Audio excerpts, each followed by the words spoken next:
আসসালামু আলাইকুম। দয়া নামের এক চোর যে কিনা জেল থেকে বের হয়েই আবার নিজের পুরনো নেশায় মেতে ওঠে। চুরি, পালানো আর নতুন শিকার খোঁজা, এটাই তার রোজকার জীবন। কিন্তু হঠাৎ একদিন এক রাতে সে যখন এক নির্জন বাড়িতে ঢুকে, তার জীবনটা সম্পূর্ণ বদলে যায়। বাড়ির ভেতরে এক বুড়ো লোক একা বসে আছে, কিন্তু তার হাত পা দড়ি দিয়ে বাঁধা। কে এই বুড়ো? কেনই বা তিনি এমন অবস্থায়? দয়া কি পারবে তার চুরির উদ্দেশ্য সফল করতে? নাকি এই রহস্যময় রাত তার জীবনে এক নতুন মোড় আনবে? নাকি এই বুড়োর সাথে তার এমন কোন সম্পর্ক আছে যা আমরা এখনো জানি না? এই রহস্যের জট খুলতে চাইলে জানতে হবে পুরো গল্পটা। আজ এক্সপ্লেন করতে চলেছি মালায়ালাম সাসপেন্স থ্রিলার মুভি মারিসান। তো চলুন আর দেরি না করে চলে যাই মুভির গল্পে। সিনেমার একদম শুরুতেই আমরা দেখি দয়া নামের একজন লোককে। সে অনেকদিন জেলে থাকার পর মাত্রই ছাড়া পেয়েছে। শুরুতেই আমাদের জানানো হয় যে দয়ার মা সালেম নামের এক জায়গায় থাকেন, কিন্তু দয়ার নিজের কোনো স্থায়ী ঠিকানা নেই। সে কোথাও বেশি দিন থাকে না, মাঝে মাঝে মায়ের কাছে যায়, একটু সময় কাটায়, তারপর আবার বেরিয়ে পড়ে। দৃশ্য এগিয়ে যায়। দয়া হাঁটতে হাঁটতে এক মন্দিরের কাছে এসে দাঁড়ায়। মন্দিরের পাশে ছিল একটা শান্ত সুন্দর পুকুর। সেখানে একজন লোক বসেছিল কানে ইয়ারফোন, মোবাইলে গান চালিয়ে বারবার ডুব দিচ্ছিল। গান শুনতে শুনতে সে এতটাই মগ্ন হয়ে গিয়েছিল যে আশেপাশে কি হচ্ছে সে একেবারেই খেয়াল করেনি। ঠিক তখনই সুযোগ নেই দয়া। লোকটা যখন আবার পানি নিচে গেল, সেই ফাঁকে দয়া তার মোবাইলটা নিয়ে চোখের পলকে উধাও হয়ে যায়, যেন কিছুই হয়নি। কিছুটা দূরে গিয়ে দয়া সেই ফোনের সিম কার্ড আর মেমোরি কার্ড খুলে ফেলে দেয়। তখনই আমরা বুঝতে পারি যে দয়া আসলে একজন চতুর চোর, আর হয়তো এই কারণেই সে এতদিন জেলে ছিল। ফোন চুরি করার পর দয়া একটা বাসে উঠে আর অন্য এক গ্রামে চলে যায়। সেখানে গিয়ে সে সমুদ্রের ধারে বসে লোকজনকে লক্ষ্য করতে থাকে। কারো অসাবধানতা চোখে পড়লেই তাকে শিকার বাড়ানোর সুযোগ খুঁজছিল। কিন্তু সেদিন সেখানে তার ভাগ্য সহায় হয়নি, কারো থেকে কিছু হাতাতে পারলো না। বিকেল হয়ে এলো। দয়ার হঠাৎ ইচ্ছে হলো সিনেমা দেখার। সে তাড়াতাড়ি একটা সিনেমা হলে গিয়ে টিকিট কাটে আর ভেতরে ঢুকে যায়। কিন্তু কিছুক্ষণ মুভি দেখে সে বিরক্ত হয়ে গেল। সিনেমাটা একদমই তার ভালো লাগছিল না, তাই সে মাঝপথে হতাশ হয়ে হল থেকে বেরিয়ে যায়। হল থেকে বের হওয়ার পর পার্কিং লটে তার চোখ আটকে যায় এক ঝকঝকে মোটর বাইকের দিকে। বাইকটা একদম চাবি লাগানো অবস্থায় দাঁড়িয়েছিল। দয়ার চোখ সঙ্গে সঙ্গে চকচক করে ওঠে।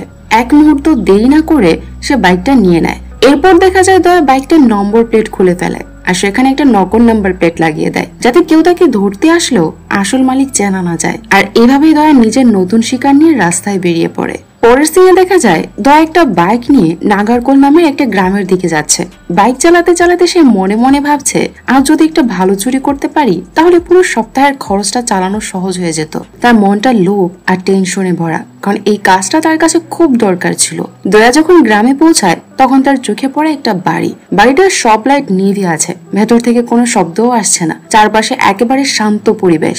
দয়া ভাবে, আরে এই বাড়িতে তো মনে হচ্ছে কেউ নেই, এটাই চুরির জন্য একদম পারফেক্ট জায়গা। সে আস্তে আস্তে পা টিপে ভেতরে ঢুকে। ভেতরে একেবারে অন্ধকার। দয়া চুপচাপ একটার পর একটা ঘর খুঁজতে থাকে। কোথাও টাকা পয়সা, গয়না বা কিছু না কিছু হয়তো সে পেয়ে যাবে।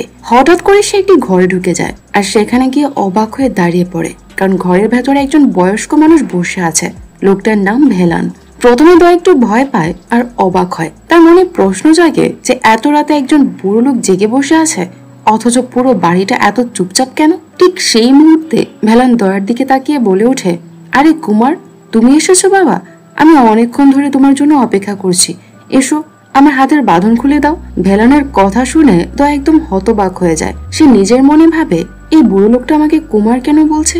সে কি আমাকে অন্য কারোর সঙ্গে গুলিয়ে ফেলছে, নাকি সে চোখে ভালো দেখতে পায় না? দয়া যখন ঘরের ভেতর ঢুকে ভালো করে তাকালো, তখন তার চোখ পড়লো ভেলানকে একটি চেয়ারে বেঁধে রাখা হয়েছে। ভেলানের হাত দড়ি দিয়ে শক্ত করে বাঁধা। এটা দেখে দয়া চুপচাপ এগিয়ে যায় ভেলানের দিকে। সে দ্রুত ভেলানের মুখ চেপে ধরে নিচু স্বরে বলে, একদম চিৎকার করবেন না, আপনি কি জানেন আমি কে? ভেলান সরল ভাবে তার দিকে তাকিয়ে অবাক গলায় বলে, আরে কুমার, তুমি কেন এমন অদ্ভুত কথা বলছো বাবা? আমি তো তোমার বাবা। এই কথা শুনে দয়া থমকে যায়। তারপর ঠান্ডা গলায় পরিষ্কার করে জানায়, আমি কুমার নই, ভুল করছেন আপনি। ভেলান কিছুটা হতাশ হয়ে দীর্ঘশ্বাস ফেলে। আস্তে আস্তে বলে, ক্ষমা করো বাবা, আমার অ্যালজাইমার হয়েছে। আমি প্রায় সবকিছু ভুলে যাই। কারো চেহারা দেখে মনে হয় সে আমার ছেলে কুমার, তাই তোমাকে দেখেও ভেবেছিলাম কুমার এসেছে।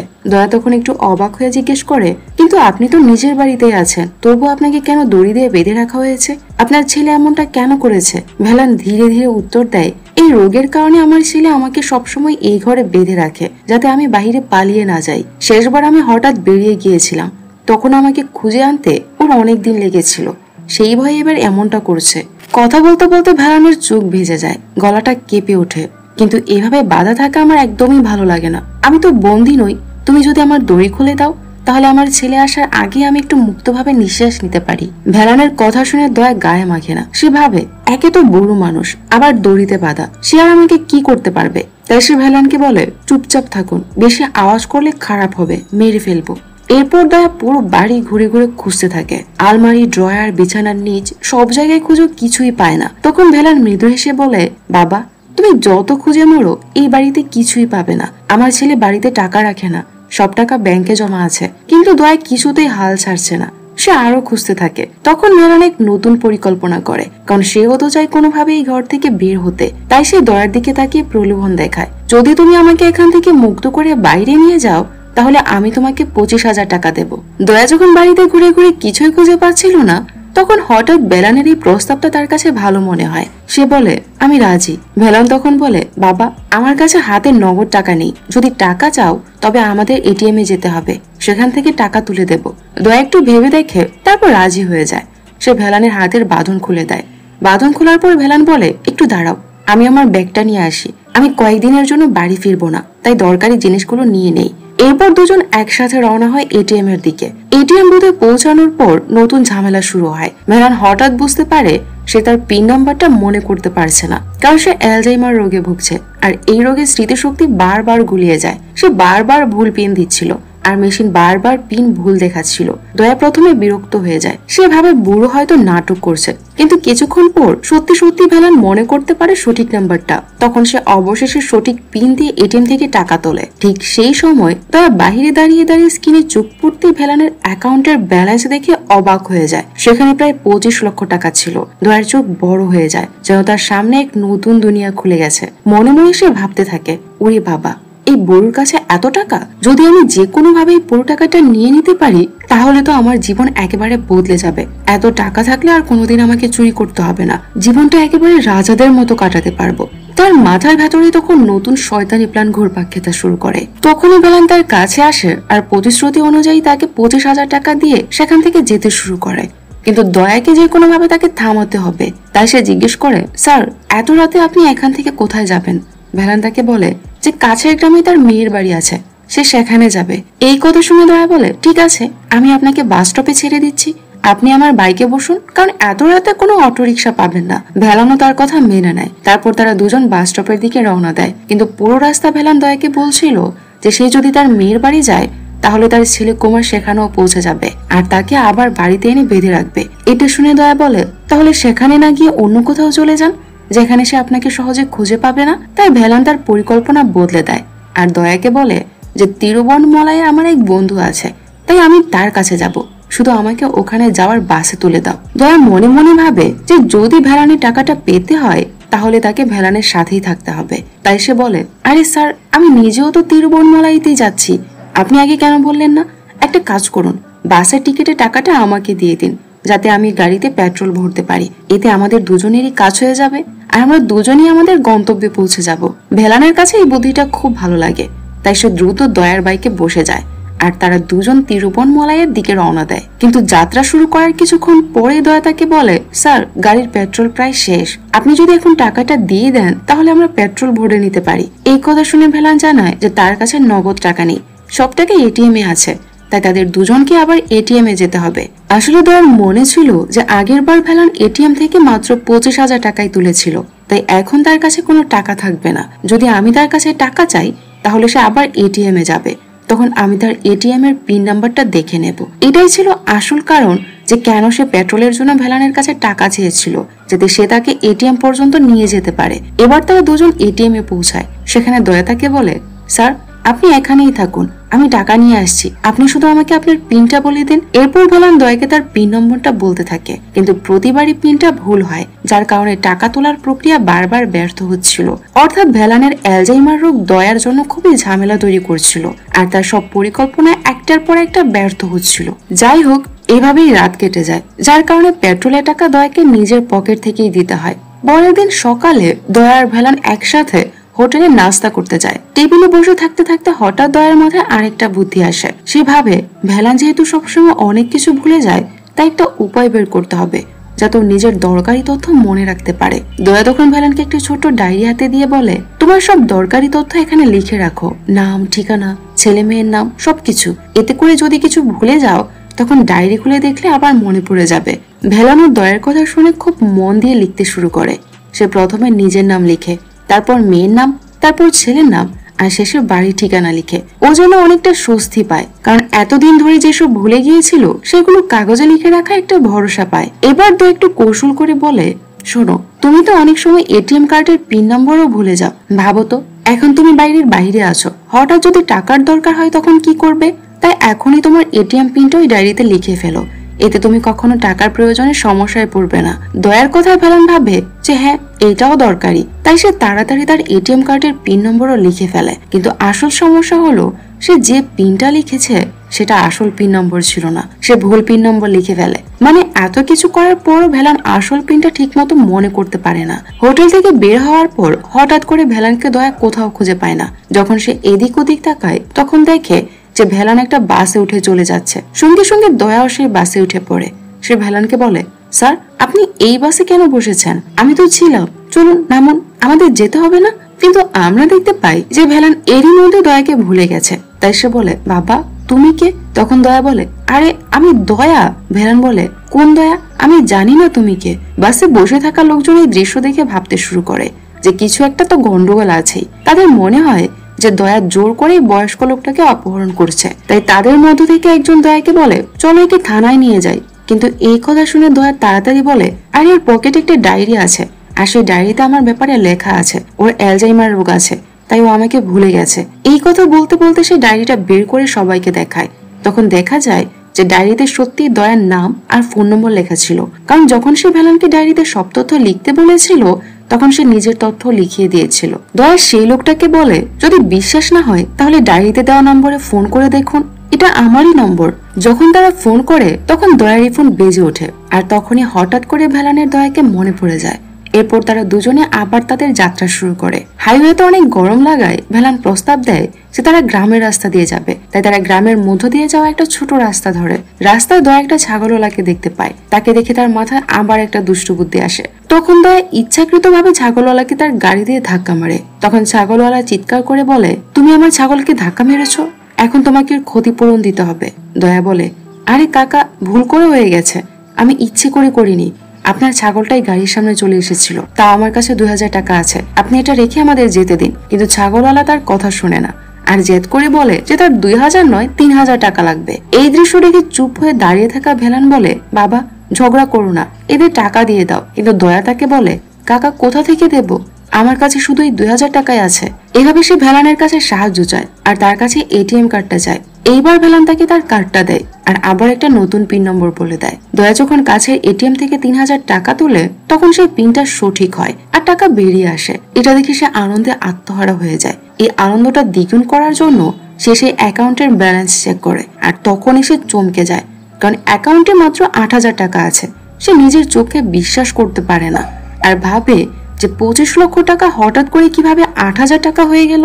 যখন সে ফিরে আসে তখন সে দেখে যে ভ্যালেনের কাছে আসলে দুটো এটিএম কার্ড আছে, আর সে তাকে সেই কার্ডটা দিয়েছিল যেটাতে কম টাকা ছিল, অর্থাৎ আসল 25 লক্ষ টাকার কার্ডটা এখনো তার পকেটেই আছে।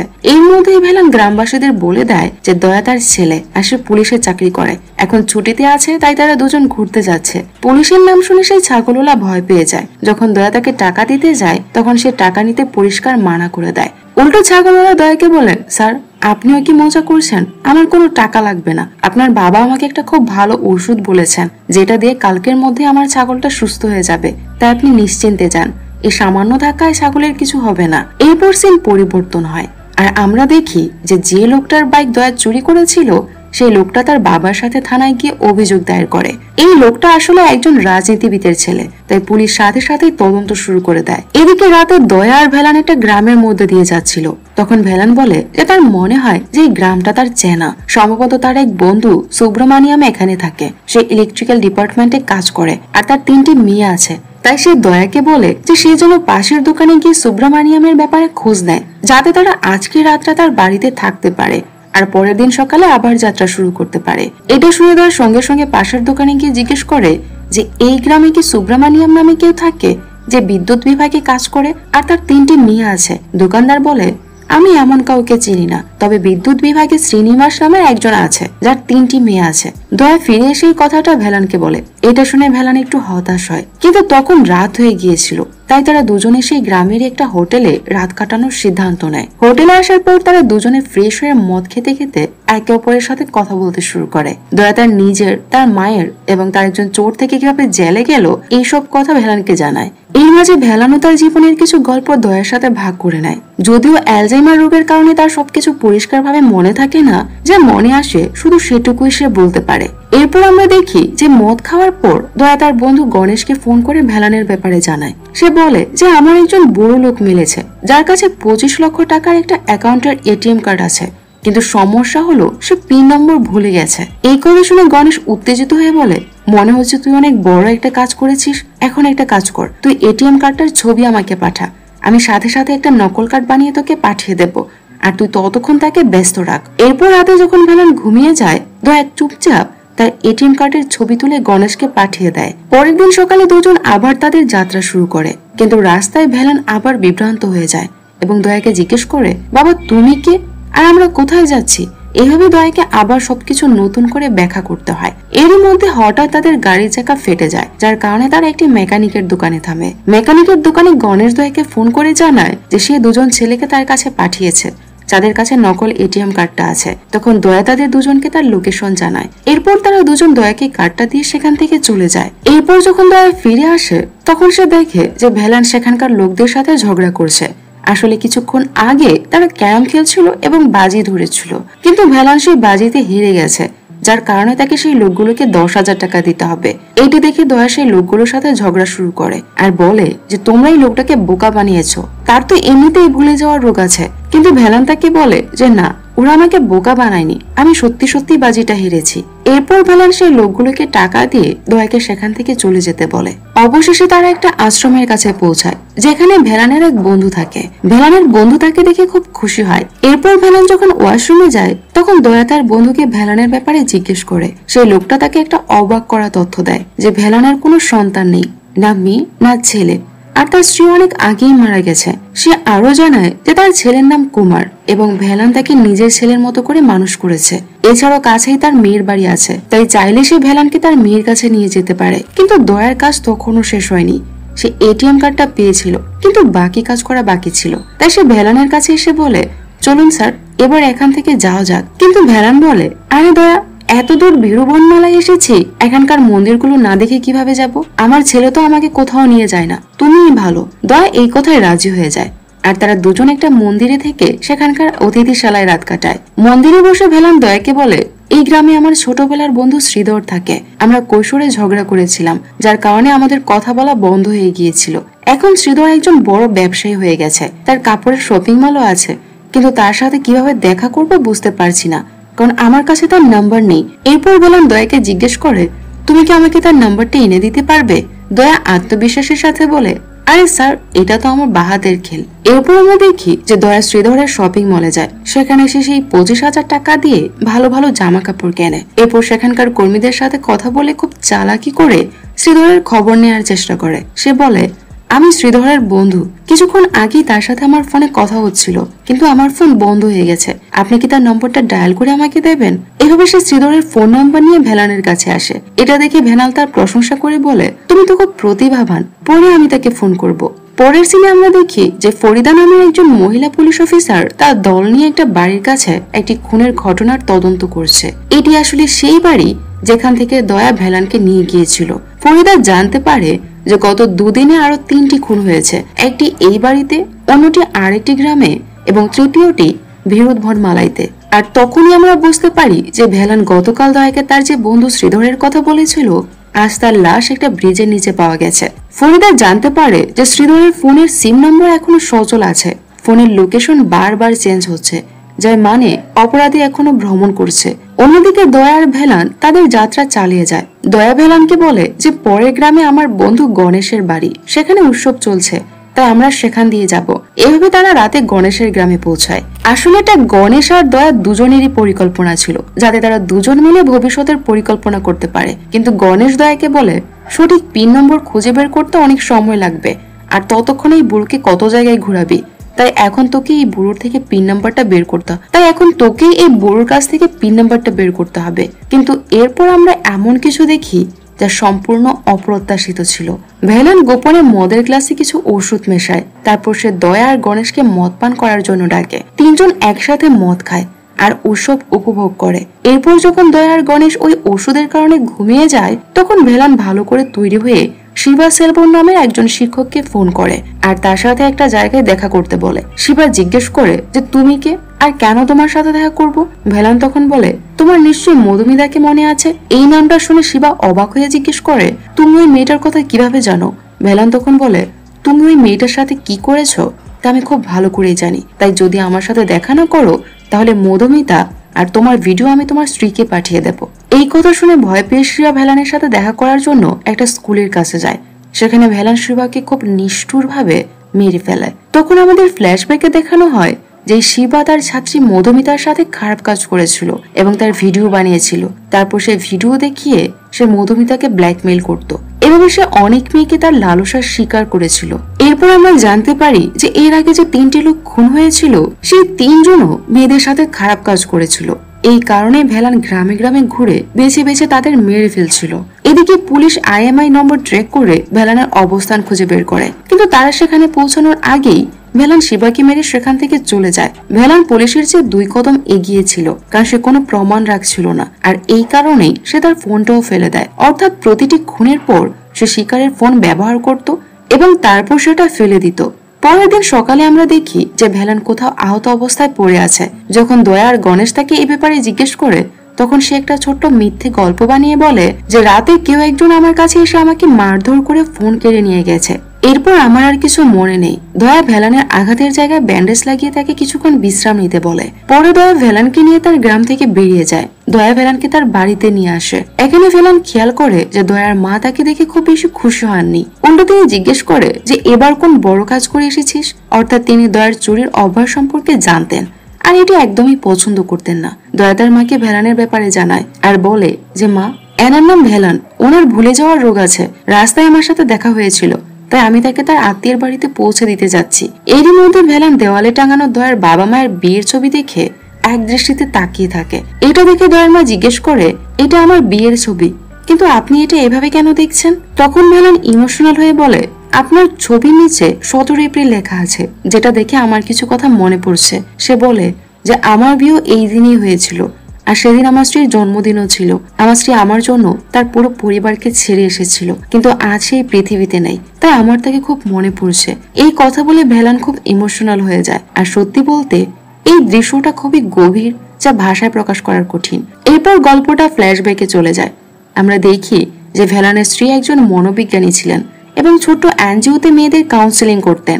এর মধ্যে একদিন মধুমিতা নামের একটি স্কুল ছাত্রী তার কাছে এসে শিবা নামের একজন শিক্ষক তার সাথে কি ধরনের খারাপ কাজ করেছে তা জানায়। ভ্যালেনের স্ত্রী মধুমিতাকে কাউন্সিলিং দেন, কিন্তু তারপরও মধুমিতা এই অপরাধবোধ থেকে বের হতে পারে না। আর এই অপরাধবোধের কারণে মধুমিতা একদিন আত্মহত্যা করে নেয়। মধুমিতার মৃত্যু ভ্যালেনের স্ত্রীর উপর গভীর প্রভাব ফেলে, যার পর তিনি মানসিক অবসাদে চলে যান এবং সে অপরাধবোধ ধীরে ধীরে তার ভেতরেও চলে আসে। এই অবস্থার সাথে লড়াই করার জন্য তিনি সেই সব লোকদের বিরুদ্ধে মামলা করেন যারা মধুমিতার সাথে এমন খারাপ কাজ করেছিল। কিন্তু এরই মধ্যে ভ্যালেনের স্ত্রীর অ্যালজাইমার রোগ হয়ে যায় এবং তিনি ধীরে ধীরে জরুরি বিষয়গুলো ভুলে যেতে শুরু করেন। এই কারণে তিনি আদালতে সঠিকভাবে তার বক্তব্য দিতে পারেন না। সময়ের সাথে সাথে এই রোগ আরো বেড়ে যায়, যার কারণে তিনি ভ্যালেনকেও চিনতে পারেন না। তাই একদিন তিনি তার সব বক্তব্য একটা ডায়েরিতে লিখে ভ্যালেনকে দেন এবং বলেন যদি মধুমিতা বিচার না পায় তাহলে তুমি ওই পশুদের শাস্তি দিও, আমি সবকিছুই ডায়েরিতে লিখে দিয়েছি। এর পরের দিন যখন ভ্যালেন বাড়ি ফেরে তখন সে দেখে যে তার স্ত্রী আত্মহত্যা করেছে। এরপর ভ্যালেন তার স্ত্রীর শেষ ইচ্ছা পূরণ করার জন্য সেই ডায়েরিতে থাকা সব লোকদেরকে এক এক করে মারা শুরু করে। এইভাবে ভ্যালেনের হাতে শুধু একজনই মারা যাওয়া বাকি থাকে, যার নাম অরুণ। এই অরুণ ছোট কিশোর কিশোরীদের অপহরণ করে পাচারের কাজ করত। সিন প্রেজেন্টে ফিরে আসে। ভ্যালেন দয়াকে বলে এতদিন পর তুমি তোমার বাড়িতে এসেছো, তাই তুমি এখানেই থেকে যাও, আমি নিজেই চলে যাব। আর হ্যাঁ, তুমি তোমার চুরির কাজটা ছেড়ে দাও, তোমার মাকে খুশি রাখো। দয়া তাকে বলে ঠিক আছে স্যার, কিন্তু আপাতত আমি নিজেই আপনাকে আপনার গ্রামে পৌঁছে দেব, আপনি চিন্তা করবেন না। এভাবে তারা দুজন সেখান থেকে বেরিয়ে যায়। তখনই হঠাৎ দয়ার মা তাকে ফোন করে বলে দয়া, আমাদের বাড়িতে 1 লাখ টাকার একটা চেক পড়ে আছে, এটা কোথা থেকে এলো? এই কথা শুনে দয়া অবাক হয়ে যায় এবং ভেলানকে জিজ্ঞেস করে যে স্যার, ওই চেকটা কি আপনি রেখেছিলেন? ভেলান বলে, আরে দয়া, আমার তো কোনো সন্তান নেই, আর এত টাকা দিয়ে আমি কি করব? আর যখন তুমি বলেছো যে চুরি করবে না, তাহলে এর মানে হলো তুমি কোনো না কোনো কাজ করবে, তাই আমি চাই তুমি ওই টাকা দিয়ে নিজের কোনো কাজ শুরু করো। এই কথা শুনে দয়া খুব ইমোশনাল হয়ে যায়।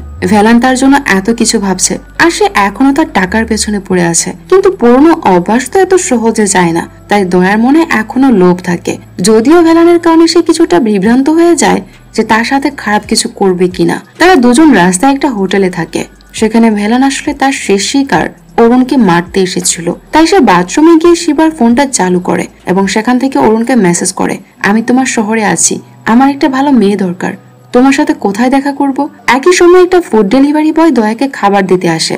তাকে টাকা দেওয়ার জন্য দয়া ভেলানের ওয়ালেটটা বের করে, কিন্তু এরই মধ্যে ভেলানের ওয়ালেট থেকে অনেকগুলো সিম কার্ড নিচে পড়ে যায়। এটা দেখে দয়ার সন্দেহ হয়, তাই সে তার ফোনটা ভিডিও রেকর্ডিং মোডে রেখে বাথরুমে চলে যায় যাতে ভেলানের কাজগুলো রেকর্ড করতে পারে। পরে যখন দয়া তার ফোনটা দেখে, তখন সে দেখে যে ভেলান তার মদে ঘুমের ওষুধ মিশিয়ে দিয়েছে। আর তখন তার মনে পড়ে যে কেন সে প্রতিদিন রাতে মদ খাওয়ার পর সাথে সাথে ঘুমিয়ে যেত।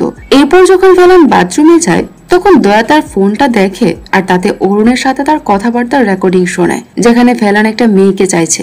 এটা দেখে দয়া ভাবে, আমি তো একে এত ভালো মানুষ ভেবেছিলাম, কিন্তু এ তো আমার থেকেও খারাপ। আর এভাবেই তার বিভ্রান্তি কেটে যায় এবং সে আবার ভেলানের টাকা হাতিয়ে নেওয়ার পরিকল্পনা করে। এরপর যখন ভেলান অরুণের সাথে দেখা করার জন্য বাহিরে যায়, দয়া তার পিছু নেয়। ভেলান অনেকক্ষণ অরুণের জন্য অপেক্ষা করে, কিন্তু অরুণ আর আসে না। এরপর ভেলান আবার নিজের ঘরে ফিরে আসে। পরের দিন সকালে দয়া তার বন্ধু গণেশকে ডেকে ভেলানের ব্যাপারে সবকিছু জানায় যে আমি এই লোকটাকে ভালো ভেবেছিলাম, কিন্তু এর কোনো রোগ নেই, বরং সে ছোট মেয়েদের জীবন নিয়ে খেলা করছে। এই কথা শুনে গণেশ বলে, আমরা এই ভেলানকে আমার গেস্ট হাউসে নিয়ে যাব আর সেখানেই তাকে মারবো। এইভাবে দয়া ভেলানের কাছে এসে বলে, স্যার, আপনি গণেশের সাথে তার গেস্ট হাউসে যান, আমি একটু মদ খেয়ে আসি, কারণ আপনি আপনার গ্রামে চলে গেলে আর হয়তো আমাদের দেখা হবে না। ভেলান তার কথা মেনে গণেশের গাড়িতে উঠে গেস্ট হাউসে যেতে থাকে। তখন সে বারবার পেছনে ফিরে দেখে যে দয়া আসছে কিনা, কিন্তু দয়াকে সে দেখতে পায় না। গণেশ তাকে বলে, স্যার, চিন্তা করবেন না, ও চলে আসবে। কিন্তু তারপর আমরা দেখি যে ভেলান গণেশের গাড়িতে একটা ছোট্ট চাবি রিং দেখতে পায়, যেটা সে অরুণের হোয়াটসঅ্যাপ প্রোফাইল পিকচারে দেখেছিল। তখন সে নিশ্চিত হওয়ার জন্য সেবার ফোন থেকে অরুণকে ফোন করে। তখনই গণেশের ফোন বেজে ওঠে, অর্থাৎ গণেশের অন্য নাম অরুণ। এটা দেখে গণেশ ভেলানকে বলে, আরে বুড়ো, তুমি তো আমাকে খুব তাড়াতাড়ি ধরে ফেললে, তুমি আমাকে মারার জন্য এখানে এসেছিলে, তাই না? কিন্তু এখন আমি তোমাকে মারার জন্য এখানে এনেছি। এই কথা শুনে ভেলান বলে, যখন তোমার বন্ধু দয়া তোমার আসল রূপ জানতে পারবে, তখন সে তোমার কি অবস্থা করবে তা জানো? গণেশ বলে, আসলে দয়া আমার ব্যাপারে ভালো করে কিছুই জানে না, যে আমি কি করি আর আমার কি ধরনের ব্যবসা। ও তো শুধু ছোটখাটো চুরি করে, আর এই মুহূর্তে সে মনে করছে যে তুমি ছোট মেয়েদের জীবন নষ্ট করছো এবং তার চোখে তুমি একজন খুনি, তাই নিজেই ভেবে নাও যে সে তোমার সাথে কি করবে। এই কথা শুনে ভেলান অবাক হয়ে যায়। তখনই অরুণ অর্থাৎ গণেশ তাকে খুব খারাপ ভাবে মারতে শুরু করে। তারপর সে ভেলানের হাত পা বেঁধে দয়ার জন্য অপেক্ষা করতে থাকে। এরপর গণেশ দয়াকে জিজ্ঞেস করে যে দয়া, এবারের কি করা যায়? কিন্তু তখনই হঠাৎ দয়া ভেলানের কাছে এসে তার হাত পা খুলে দেয়। এইটা দেখে গণেশ চমকে যায়। আসলে গণেশ যখন গাড়ি থামিয়েছিল, তখন ভেলান দয়াকে ফোন করে কলটা চালু করে রেখেছিল, যাতে দয়া তাদের সব কথা শুনতে পারে। এরপর গণেশের আসল রূপ জানতে পেরে দয়ার তার মধ্যে তুমুল ঝগড়া হয়। আর এরই মধ্যে ভেলান শেষ পর্যন্ত গণেশ অর্থাৎ অরুণকে মেরে ফেলে, যার পর পুলিশ তাদের দুজনকেই গ্রেফতার করে। আদালতে ভেলান বিচারককে জানায় যে সে শুধু সেই সব লোকদের মেরেছে যারা ছোট ছোট মেয়েদের উপর অত্যাচার করেছে। বিচারক বলেন, যদিও তুমি অপরাধীদের মেরেছ, কিন্তু তুমি আইন নিজের হাতে নিয়েছো। বিচারক আরো বলেন যে বাকি রায় পরে জানানো হবে, আর ততদিন পর্যন্ত তাদের দুজনকে পুলিশ হেফাজতে পাঠানো হবে। এরপর যখন তারা দুজন আদালত থেকে বাহিরে আসে, তখন সে পুলিশ অফিসার ফরিদা তাদের মিষ্টি খেতে দেয়, কারণ সেদিন তার মেয়ের জন্মদিন ছিল।